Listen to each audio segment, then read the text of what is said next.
Well, what are the strongest sources of that experience of the presence of God now for you? I think the readings of the books by John Main, I think read all of them, I believe, and also many of your books I have read. So when I heard you in Louvain, I was there, and I listened to your reflection in the late 90s, I think, in the Catholic University Parish in Louvain. I was there. I listened to you. So, but I do almost every day now reading one paragraph or one page from the books by John Main. And the one that I just am finishing now and I find fascinating, I very seldom read books twice, but that one is my third time. Which one is that? The Present Christ. The deepest, I think, of all, but very solid and marvelous. So he says, well, each time we meditate, we enter deeper into the mystery of God. And since God is infinite, since God is a mystery beyond our comprehension, so it is a journey that will never end. It is going on day after day, living deeper into the mystery of God. That is why it is never tiring, it's never boring, it's never frustrating, because you go on and on, walk as it were deeper and deeper into the mystery of God. I think some priests listening to you would think that you must be living in a very remote contemplative monastery.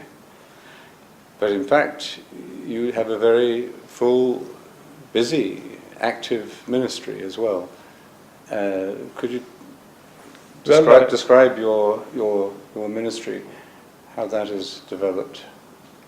Well, I am indeed quite a busy man. I am involved in marriage encounter, engaged encounter. Today I was the whole weekend in a weekend for young people, single adults, choice weekend. And in the meantime, I had a mass outside in Tampines, a Chinese mass this morning. And I had a marriage yesterday morning, so in between. So I am pretty busy. And have you done your meditation? Yes. I do twice a day my meditation, early morning and late in the evening. Tonight when I go back home, it can be midnight, I will also sit for half an hour. It is faith, I believe in it, and I think it balances my life also. And what I also read, and that is, I think my own experience now bears that out, that we are not shortchanged. When we spend enough time with God, or dwell in God, what meditation is all about, I think, no.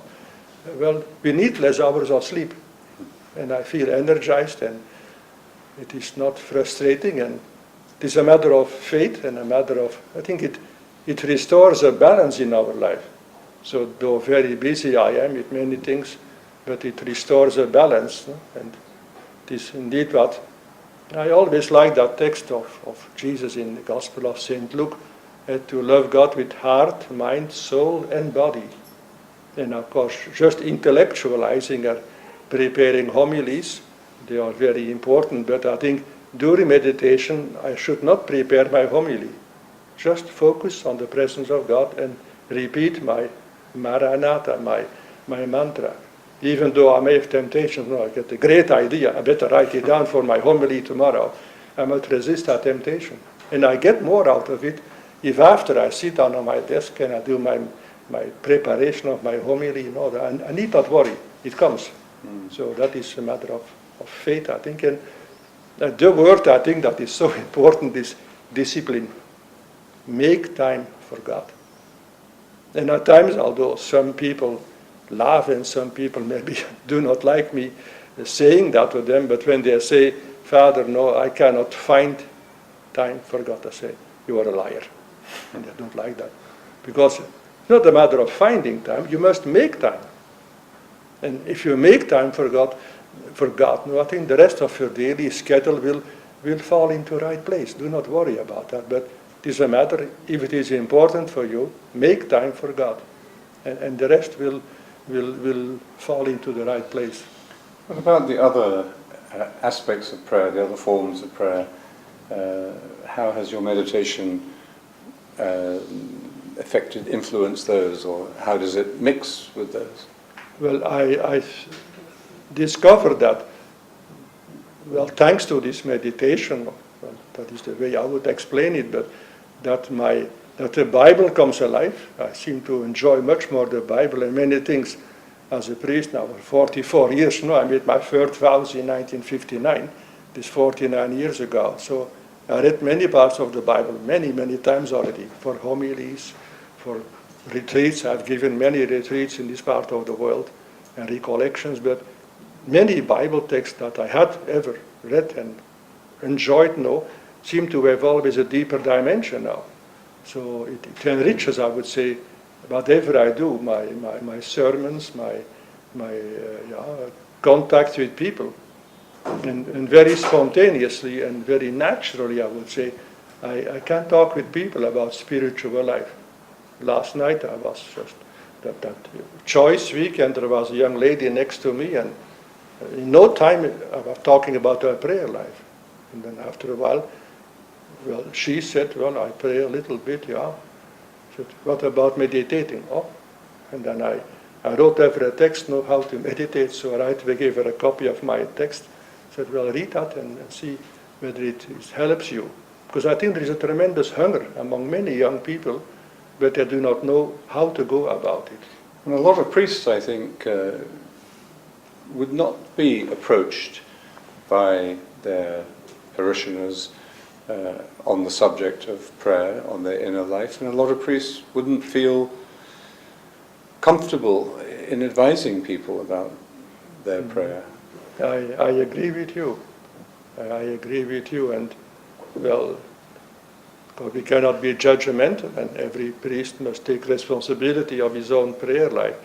But I think that it could reveal that maybe that priest is not taken sufficiently care of his own prayer life. So that the vibes, the vibrations are not there, that in his mouth or in the contacts that he has with some of his Catholics, that that topic of prayer does not sound natural. It's like a little bit, a strange element in the conversation.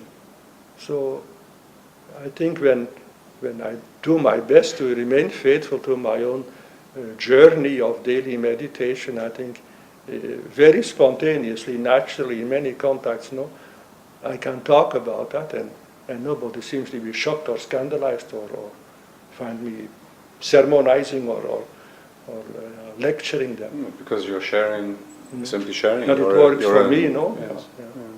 So I think the word discipline, I believe, is very important. And then the faithfulness to that enormous simplicity of the mantra. Just keep saying it.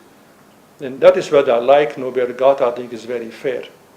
If only the bright theologians can meditate and experience God, then God is absolutely unfair. Then he excludes 95% of humanity from experiencing God. If you need a PhD in theology or scripture before you can meditate on God, is very unfair. But precisely, I think it is happy are the poor in spirit, says Jesus. Well, those who grow aware of God, even the illiterate people, can grow aware of God and have a deep experience of the presence of God in their lives.